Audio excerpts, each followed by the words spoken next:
Drive Home with Stacey and Jay Spoo, East Coast Radio. Listen, our mission is to make your drive home slightly better, but also touch on important things that are affecting the people of Mzansi. And right about now, we're going to do exactly that. Yeah, so before we get into the full news situation on the way in the next 19 minutes, there is an important update on the foot and mouth disease currently that is affecting livestock across the country, but particularly here in KZN. And obviously, if it's affecting livestock, it's affecting our farmers, which in turn affects our pricing, and then down the line affects us. So the outbreak has been that serious that the province is moving to declare it a provincial disaster with hundreds of cases recorded and big impacts, obviously, on the farming community and local communities, right? It's a situation with real economic and social consequences, from rising meat prices to farm livelihoods. And we've invited Dineo, who obviously brings you your NewsWatch, back into studio to give us a little bit of an update because there are new details. Things are afoot, if you will. Welcome, Dineo. Hi Spoo. Hi, Stacey. Yeah, well, we have a batch of vaccines fresh off the production line.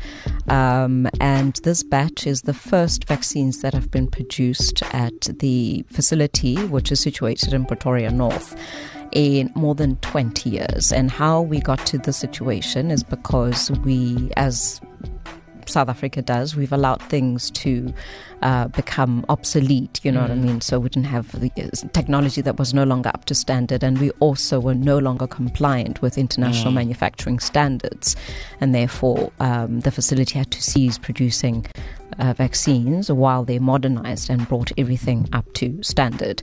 But researchers have been working in the background, and scientists as well, while the production facility was being modernized, and they've developed a new vaccine, which experts say is a quality vaccine, and it's multi-strain.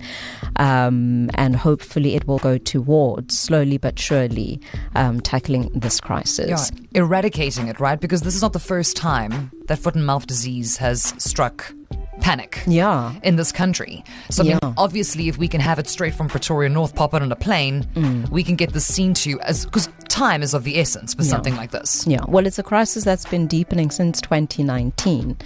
And this is a very small batch, actually, in comparison to what we actually need. It's about 13,000 doses. Right, nowhere near what we need to really start, chipping away at the thousands.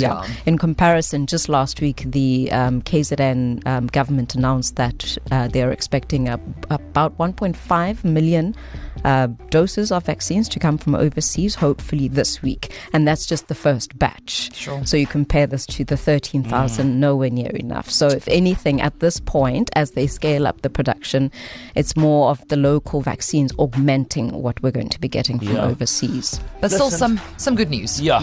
We're going to take what we get when it comes to the foot and mouth disease. It's destroying livelihoods, and it's going to compromise the economy. Thank you so much, Dineo, for the update. Drive Home with Stacey and Jay Spoo, East Coast Radio.